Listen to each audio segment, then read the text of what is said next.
Olá, eu sou a Aline Santos, da FinForShe, e esse é mais um episódio do ForSheCast. E hoje eu tô com uma convidada muito querida da FinForShe, a Fernanda Manhota.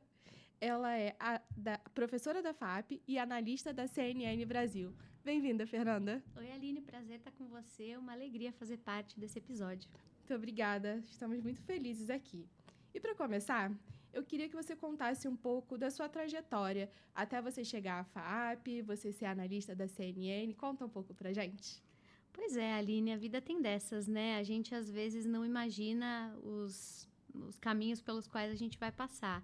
Eu sou uma acadêmica raiz, assim, internacionalista puro sangue. Eu fiz toda a minha carreira dentro do campo de relações internacionais e tinha como objetivo me consolidar, então, como uma referência intelectual na minha área.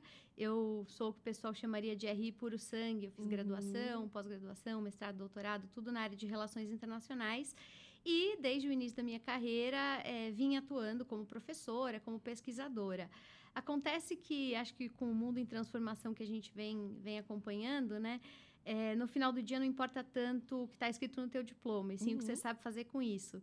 E as possibilidades se ampliaram para mim nesses últimos anos. Então, embora eu continue, claro, pesquisando e ensinando relações internacionais, inclusive aqui na FAAP, onde eu me formei, né, minha alma mater, eu acabei descobrindo que existia um mundo de possibilidades, que o conhecimento que eu tinha era um conhecimento útil para muitos segmentos e para diferentes stakeholders, né, da sociedade brasileira. Então, hoje eu sou uma espécie de figura híbrida, assim, meio anfíbio, né? Eu continuo sendo acadêmica, mas eu fui me aventurar em disseminar conhecimento e tentar democratizar o debate público de relações internacionais para qualificar mesmo esse debate para o grande público. Então, hoje eu estou na CNN, mas antes da CNN fiz esse trabalho também no UOL, fiz esse trabalho na Rádio CBN, em outros lugares, e tenho vivido uma vida de múltiplos chapéus, no sentido de pertencer à universidade, a centros de pesquisa, à comunicação, né, a esse mundo da mídia, mas também conversando com tomadores de decisão. Então,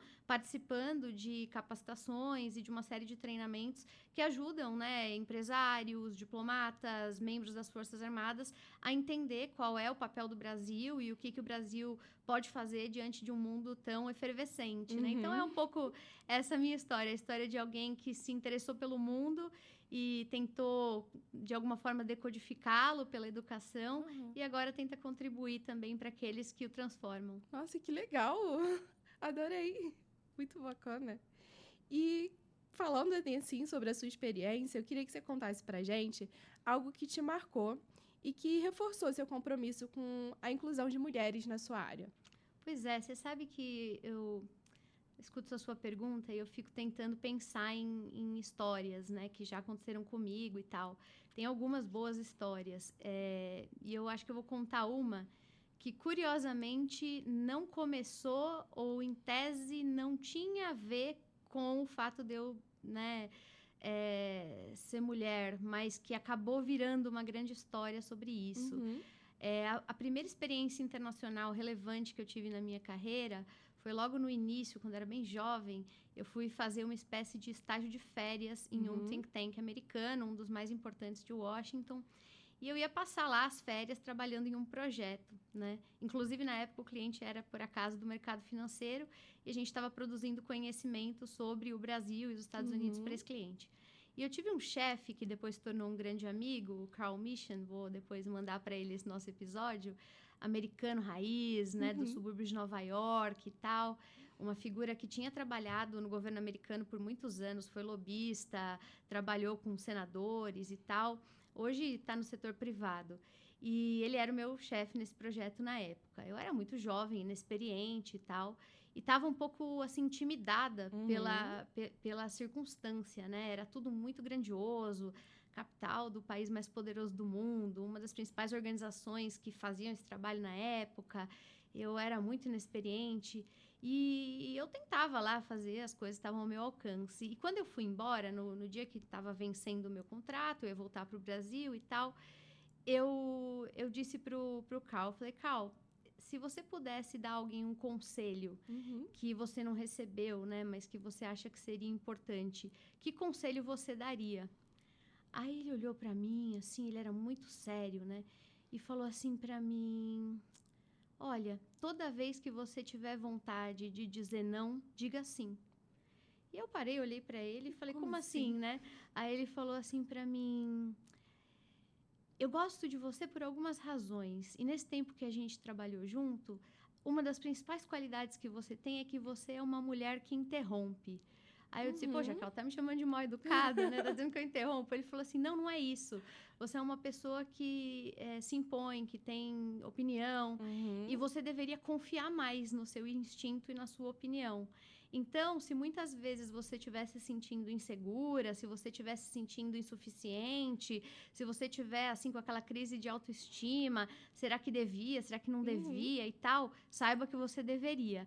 Então, se o seu medo for paralisante e por alguma razão você sentir vontade de dizer não diante de uma oportunidade, não faça isso, diga sim. Nossa. E eu passei anos lembrando dessa frase do Carl me dizendo, muito jovem, que o conselho dele era para que eu me desafiasse, para que eu dissesse sim quando a vontade, né, de se preservar fosse maior.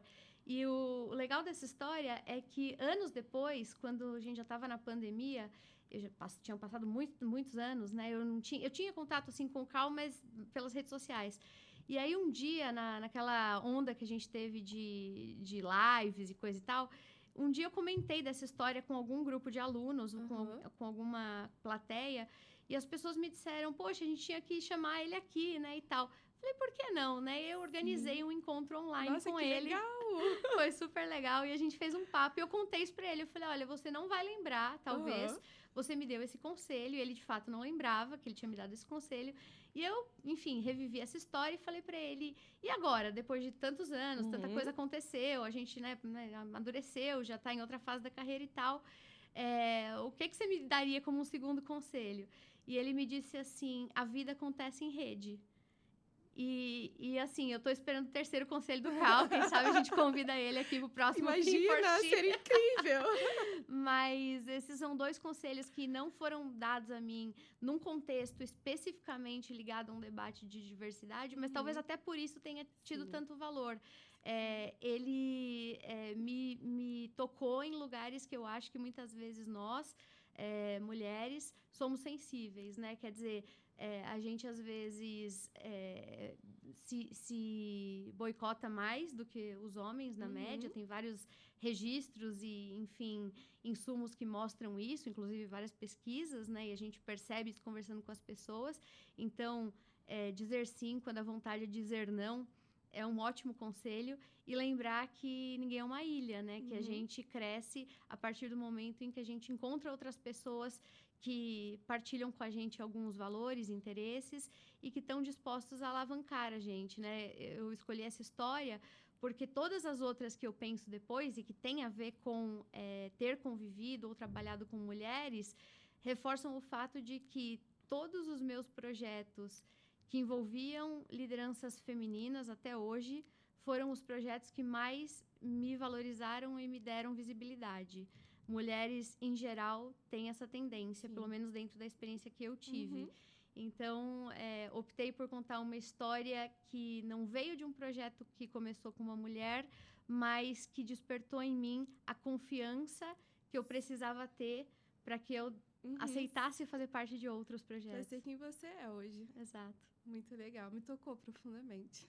Não, essa história, ela é muito legítima, assim, ela é muito verdadeira. Eu era muito jovem, então é uma marca indelével que ficou, sabe? A gente, parece que os anos passam e tal, e ela só vai se ressignificando, ganhando outros contornos conforme o tempo passa, mas a lição continua profundamente boa, assim. Eu acho que ela é uma lição muito valiosa, assim. Eu tomei como um conselho de mentor mesmo, assim, sabe?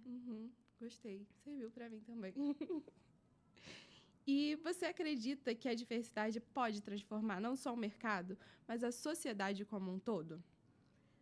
Olha, Aline, com certeza. Eu escutei muito isso durante o FinFoshi desse ano.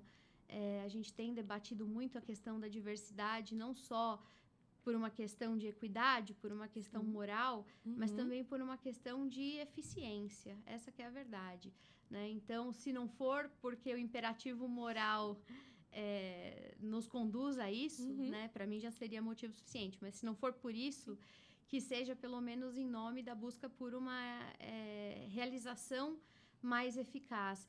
E no final do dia, assim, ambientes, tem muitos registros também disso, de que ambientes mais plurais, eles são capazes de alcançar, do ponto de vista do olhar, da criatividade, da resolução de crises, da proposição de soluções, mais longe, quando efetivamente inclui mais vozes, porque, afinal de contas, a gente está falando aqui de repertório, da capacidade de filtrar situações, da nossa própria lente em torno das percepções, e isso é inescapável, isso tem a ver com quem são as pessoas.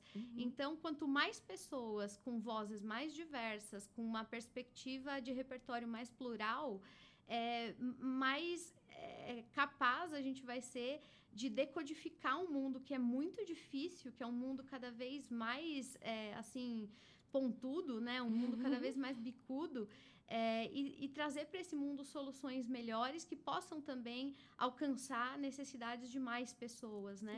Eu tive a chance, por coincidência também, esse ano, de, no mesmo dia do FinForShe, participar daquele encontro que ocorreu aqui em São Paulo com a Chimamanda Adichie, né, que é uma grande escritora nigeriana. Eu sou apaixonada por ela. Ela é maravilhosa. E ela disse uma coisa que, assim, eu saí do FinForShe e fui direto para o encontro com ela. Então, foi quase um complemento natural, assim, do que a gente estava debatendo aqui em termos de diversidade. E ela falou uma frase que ela é tão óbvia e simples quanto verdadeira, assim. Ela disse que que a melhor forma de aproximar pessoas é contando histórias. E é muito verdade, porque, no fundo, a diversidade também é sobre isso, né? A diversidade não é uma bandeira vazia, a diversidade não é sobre ideologia, a diversidade não é sobre, enfim, defender uma pauta política. Ela pode ser isso tudo também, mas se a gente for olhar assim no coração do problema, diversidade é sobre identidade, é quem são as pessoas e quais são as suas histórias. Então, para se conectar com as histórias de outras pessoas, e isso pode ser para fazer amigo ou para fazer negócios, isso pode ser para negociar com alguém ou vender um produto, enfim, você precisa estar aberto a ouvir e a conhecer essas histórias. Então, para mim, diversidade, hoje mais do que nunca, é necessário para a gente conseguir se conectar com o outro em qualquer nível, para fazer qualquer coisa e, sobretudo, fazer isso melhor, mais rápido e de maneira mais eficiente. Muito legal. Eu acredito muito nas histórias, nessa conexão que a gente faz, né? Quando a gente conhece o outro, quando a gente dá a possibilidade do outro de contar um pouquinho de quem ele é, já existe ali uma conexão, né? Quando eu falei, nossa, eu vou conversar com a Fernanda, né? E aí, quando você falou sobre a história, sobre o conselho, já foi algo que me conectou com você. Já foi algo que eu falei assim, nossa, isso serve para mim também. Porque eu pensei, nossa, eu vou entrevistar pessoas, né? Quase que eu falei assim, não, Carol, eu não sou capaz disso, né? E aí eu consegui falar o sim, né? O não ficou só aqui dentro, o frio na barriga, e eu tô aqui agora com você. E valeu muito a pena, tô muito feliz. Não, é isso. Eu acho que todo mundo, em algum momento, já se sentiu ou se sente assim. E acho que a magia da vulnerabilidade é justamente criar essa conexão, né? E reconhecer que o sentimento de insuficiência, ele foi construído, né, em torno dessa ideia de que ele nos faz menor, ou que ele nos faz mais frágil, mas não necessariamente, né? Ele também pode ser um instrumento poderoso de potencializar esses canais, né? Essas pontes.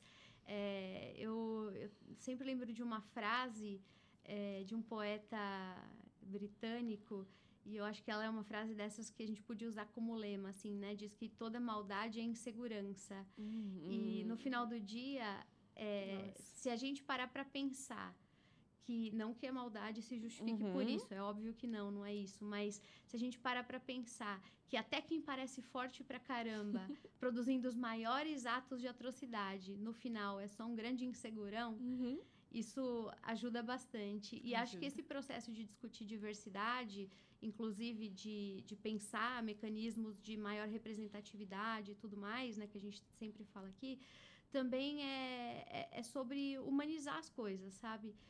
O pior mecanismo, e isso eu vindo de relações internacionais, como alguém que se interessa por guerra e paz e coisas assim duras, né, da história da humanidade, eu aprendi é que a pior coisa que a gente pode fazer com alguém é desumanizar. Porque esse é o primeiro passo para as piores coisas que a humanidade já produziu. Em todos os cenários, o que há em comum é a desumanização. E aí volta a Chimamanda, né? Quer dizer, para não desumanizar, como é que a gente faz? A gente conhece e se conecta com as pessoas. Então, eu tô super feliz de estar aqui com você nesse momento de conexão e com todo mundo que está nos ouvindo também. Espero que suscite alguma reflexão que possa germinar depois. Com certeza, muito obrigada. E agora, a gente se encaminhando para o finalzinho, vamos fazer um bate-bola. Eu queria que você contasse pra gente ou um filme, série ou livro que você gosta, que te inspire.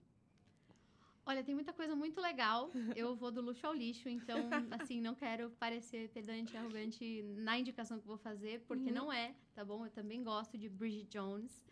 Mas eu vou indicar para quem ainda não teve a oportunidade de assistir um clássico do Fellini, cinema italiano, é um filme chamado 8,5. É um filme que, de cara, se você assistir sem contexto, pode ser que você não entenda nada. Se você não está tão acostumado com a linguagem desse tipo de cinema e tal, pode ser que pareça uma completa loucura. Mas com o spoiler que eu vou te dar, e se você ler um pouco sobre ele antes, você vai entender melhor e talvez você se conecte com o filme. 8,5 é um filme clássico, considerado um dos melhores de todos os tempos do cinema. É um dos que fez Fellini, um dos grandes diretores italianos. E é basicamente um filme sobre o autor, é um filme sobre ele mesmo, né, sobre o diretor. No pior período que ele viveu na vida dele, quando ele enfrentou uma enorme crise criativa. Ele estava no auge da sua carreira como cineasta, ele já era reconhecido em vida como um dos melhores de todos os tempos, e ele, de repente, entrou numa crise de achar que ele não era mais capaz de produzir nada bom. E ele, então, como alguém de uma indústria criativa, consagrado, passou a viver a crise de ter ficado grande demais. E esse filme conta como ele lidou com essa depressão, que se tornou uma depressão criativa, e como o mecanismo emocional dele foi, enfim, administrado diante de tudo isso. Então, é um filme também sobre autoestima, é um filme também sobre autossuficiência, é um filme também sobre vaidade, é um filme sobre não achar que a gente é bom o suficiente, mas de repente perceber que a gente foi mais longe do que achou que podia e vai ficar sendo perseguido por aquela eterna síndrome do acho que dei sorte. Então, 8,5 é um clássico, é um filme maravilhoso que nem todo mundo assistiu. Muita gente assistiu e não entendeu nada. Então, leiam sobre por que ele fez esse filme, aprofundem-se na história do Fellini e para quem não curtiu, 8,5. Eu quero ver. Obrigada. Uma curiosidade sobre você. Uma curiosidade sobre mim, deixa eu pensar, essa é difícil, hein?